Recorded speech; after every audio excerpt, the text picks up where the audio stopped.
Kisabi siya kaya natin sa kanya lima di lima pungkuk na Tebang ina mauli na ito maami na ito numakalit masawakat umulay na Tuatew sunga papidin mun siyang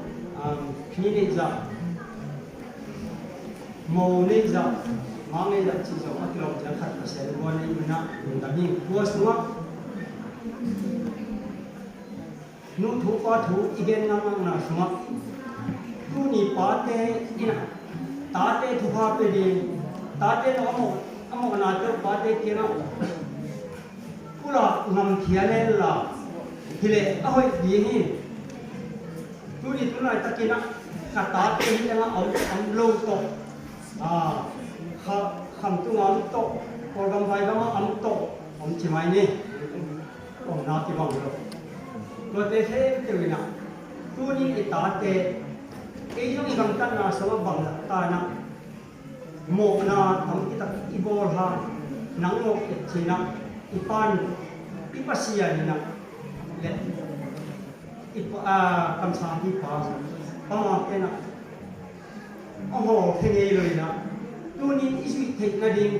pa ơi nè anh đôi sao mà cái thú hèn về này khi sự kết giao này lại cái đường tôm đàn bằng rằng là cái kiểu giao gì nè dù sao khai nhất thế không hơi cái cá lỗ ngầm nơi này hiện chuẩn luôn đi nè cái tôm thế thôi đi bằng rồi tôi phát hiện tôi liền chịu tay dù sao khai nhất thế không cái in pun bangko pengusaha nak kita hoi taka kidala kun hi tengah yung ji ayu ha khai ni ke phat se ni khai ni bang pen akwa motolan pia bung sok le bung ni ai ho khat sapura ki sok ni bang nu khai na ta ki sin la je ni hai tana ko ina ta pau sok sok de tin ta ki sin na lo ma ai chiao ma khai ni amom na bang nuang ta thập về dần nó mà chị tắm lấy tập tết hà băng bằng hết cái đẹp dễ đi cả tập tết khi liền ẩm pan đi chị tuột tết mặc bền cái đủ bền không pa tiền đi không pa tiền đi chỉ cái đấy thu kia sản quần na dễ là anh cái thế đủ có bền được như tha nó trông mồm đâu hết xin sông đâu xin sông đâu mà có các cái xin đâu cái đó có các cái giọt sau đây là quá quạt tay em thì đóng phôi tiệc ông mồm khó cái quần định chỉ là